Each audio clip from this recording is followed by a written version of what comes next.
আসসালামু আলাইকুম। আশা করি সবাই ভালো আছো। আজকে আমরা একটি ম্যাথ সলিউশন করাবো। তো দেখো যে ইতিমধ্যে আমি একটা ম্যাথ লিখে রেখেছি। এখানে লেখা আছে যদি 20 ভোল্ট চাপে একটি বাতি 0.02 এম্পিয়ার একটি বাতি 0.0 এম্পিয়ার দেওয়া আছে, তাহলে কারেন্ট নেয়, তাহলে বাতির রোধ কত আমাদের বের করতে হবে। তাহলে এখানে দেখো আমরা কি দেওয়া আছে, আমরা একটা দেখি নিই একটু। তাহলে দেওয়া আছে হচ্ছে 20 ভোল্ট। তাহলে ভি সমান 20 ভোল্ট দেওয়া আছে। তারপরে কারেন্ট সমান দেওয়া আছে 0.02 এম্পিয়ার 0.02 এম্পিয়ার দেওয়া আছে। তাহলে বের করতে হবে রোধের মান। রোধ বলতে বুঝি আমরা আর, যেটা রেজিস্ট্যান্স।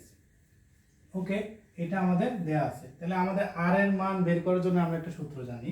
তাহলে আমরা কিভাবে সলিউশন করব? আমরা জানি যে R equal to V by I. এটা আমরা জানি, এই একটা সূত্র কি, যেমন V equal to I R. কেউ তোমরা এটা এভাবেও জানতে পারো। এখান থেকে আমরা R equal to V by I জানি। তাহলে আমরা ভি এর মান কত? ভি এর মান হচ্ছে 20 ভোল্ট। আই এর মান কত? 0.02 এম্পিয়ার।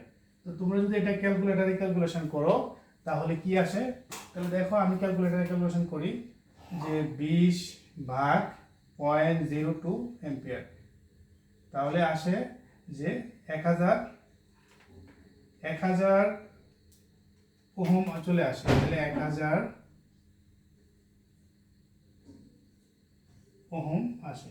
তাহলে এটি হচ্ছে আমাদের অ্যান্সার।